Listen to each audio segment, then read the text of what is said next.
Welcome back, everybody, to Good Morning Idaho. There you see a live look at Boise from the Ford Dealers Tower Cam. We have been promoting this Boise's Worst Dog contest, and Jim Closson is going to put himself out of business because it's been like 30 minutes, and there's already this massive turnaround of both dogs. This is Stanley and Jamie.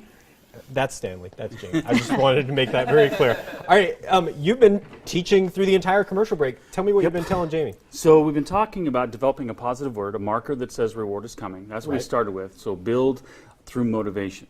Second thing we were working on is teaching him not to pull on the leash. When we noticed when Stanley was walking around the studio, he was going everywhere and investigating everything. So he was telling Mom, I'm going to take you over here, I'm going to take you over there. And a lot of people... He's doing his smell mail, right? That's right. Yeah. Smells to, we call that reading the pee mail. Every dog was here before him. So, but unfortunately, when we allow the dog to control us like that, that could lead to getting the dog into a dangerous situation. You could be walking on the sidewalk and the dog wants to smell something that was in the street and go right into the road and get hit by a car.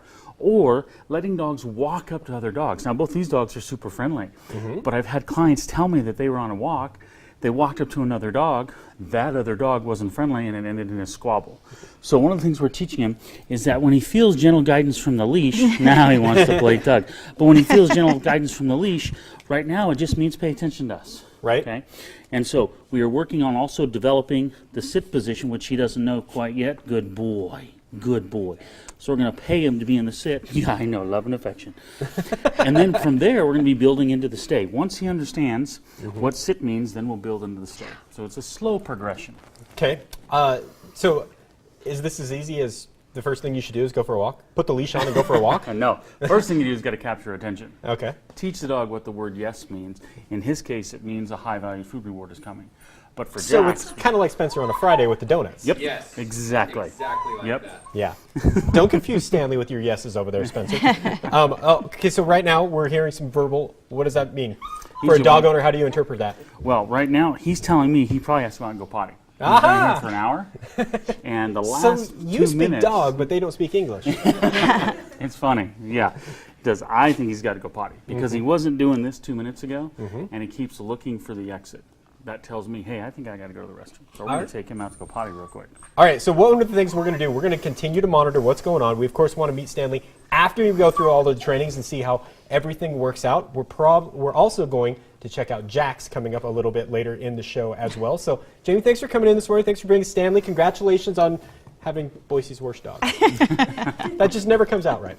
All right, coming up, Chef Spencer, that would be Blake, is on deck now with Jim Closson and the second winner of our Boise Worst Dog Contest. I've been watching. It's pretty amazing, you guys. It is awesome. Yep, Jax is the other winner. We had 2 worst dogs in the valley. Jim Closson, of course, helped select that. And Isaac, one of the owners of Jax here. A lovely dog. You guys have done a good job, at least with his personality, wouldn't you say?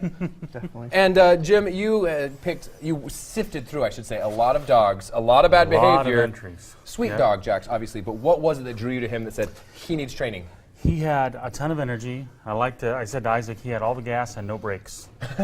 He had all the go and no stop on him. Hi. And when I first met him, he was dragging them all over the place. He couldn't pay attention. He was pulling and barking. Well, he's been jumping. sitting still for a second for this segment so far. You've been working with him, haven't you? You've been working with him since we introduced him over on Today's 6 over in the previous hour of Good Morning Idaho, right? Yep. So what have you started with? Well, we started first with teaching what we call our positive marker, which is the word yes. When I say yes, it produces a big reward. For him, we just used food. Okay, and I want to stop you right there because you've always said that training a dog is part training the dog, part training the owner. Yes. Isaac, I want you to tell me the next step. We Sorry, went I through threw you for a loop. What signal are you going to do?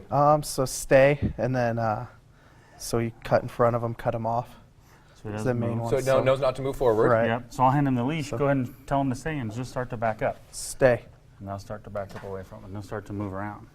Could you have done that yesterday, Isaac? No.